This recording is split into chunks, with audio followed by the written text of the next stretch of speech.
Churidar neck sleeve stitching எப்படி பண்ணலான்னு பார்க்கலாம்.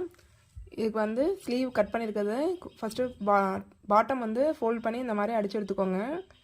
ஸ்லீவை ஃபினிஷ் பண்ணதுக்கப்புறம் நம்ம நெக்ஸ்ட்டு ஷோல்டர் ஜாயின் பண்ணிக்குவோம்.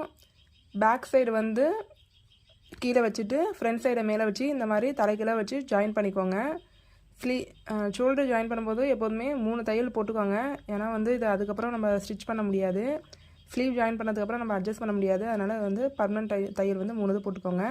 அடுத்த நெக் ஃபினிஷிங்க்கு வந்து ப்ளவுஸுக்கு கிராஸ் பீஸ் வெட்டுற மாதிரியே இந்தக்கும் கட் பண்ணி வச்சுக்கோங்க. இந்த மாதிரி நீங்கள் கொடுக்கும்போது நெக்கு ஃபினிஷிங் வந்து நல்லாயிருக்கும். நமக்கு வந்து வேலையும் ஈஸியாக முடிஞ்சிடும். இந்த அளவு ப்ளவுஸில் கிராஸ் பீஸ் இருக்கும்ல, அதே மாதிரியே நீங்கள் வந்து சுடிதாருக்கும் நெக் ஃபினிஷிங் கொடுத்துக்கோங்க. இந்த மாதிரி ஃபுல்லாக அடித்ததுக்கப்புறம் 4 சைடும் வந்து நாச்சஸ் கொடுத்துக்குறோம். அதுக்கப்புறம் அதை திருப்பி பர்மனெண்ட் தையல் ஒன்று போட்டுக்கோங்க. அதுக்கப்புறம் இதை வந்து ஹேண்ட் ஹெம்மிங் தான் பண்ண போகிறோம். மேலே அடிக்காதீங்க, அடித்தா நல்லா இருக்காது. இது மறுபடியும் நம்ம ப்ளவுஸுக்கு வந்து ஃபினிஷிங் கொடுக்குற மாதிரியே ஹேண்டில் ஹெம்மிங் பண்ணிக்கோங்க. அடுத்து வந்து ஸ்லீவ் அட்டாச்மெண்ட் பார்ப்போம். ஃப்ரண்ட் சைடை வந்து ஆம் ஹோல் கொடுத்துருக்கோம்ல, அதை வந்து ஃப்ரண்ட் சைடும் பேக் சைடும் கரெக்டாக பார்த்து ஆஃப் த இதில் ஷோல்டர்லேருந்து நீங்கள் வந்து ஜாயின் பண்ண ஆரம்பிங்க. இந்த மாதிரி சென்டரில் வந்து ஃபஸ்ட்டு தையல் போட்டுட்டு பேக் சைடை ஃபினிஷ் பண்ணிக்கோங்க.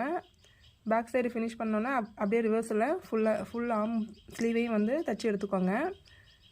இதில் வந்து மெயின் மிஸ்டேக் என்னென்னா, நீங்கள் வந்து ஆம் ஹோல் சைடு வந்து ஃப்ரண்ட் ஆம் ஹோலை வந்து கரெக்டாக ஃப்ரண்ட் சைடு தான் வைக்கிறீங்களான்னு பார்த்துக்கோங்க. அதான் வந்து இதில் மிஸ்டேக் ஆகும். மற்றபடி ஈஸியாக முடிஞ்சிடும். இந்த மாதிரி ஸ்டிச் பண்ணும்போது நம்ம ஸ்லீவில் வந்து செஸ்ட்டு சைஸே கொடுத்துருக்கிறதுனால இது வந்து கரெக்டாக வரும். மேலே கீழேலாம் வராது. இந்த மாதிரி ஸ்லீவ் ஃபினிஷ் பண்ணிக்கோங்க. இந்த மாதிரி ஸ்லீவ் ஃபினிஷ் பண்ணதுக்கப்புறம் இதுக்கு வந்து இன்னும் 2 தையல் பர்மனெண்ட் தையல் போட்டு எடுத்துக்கோங்க. ஓகே ஃப்ரெண்ட்ஸ், வீடியோ பிடிச்சிருந்தா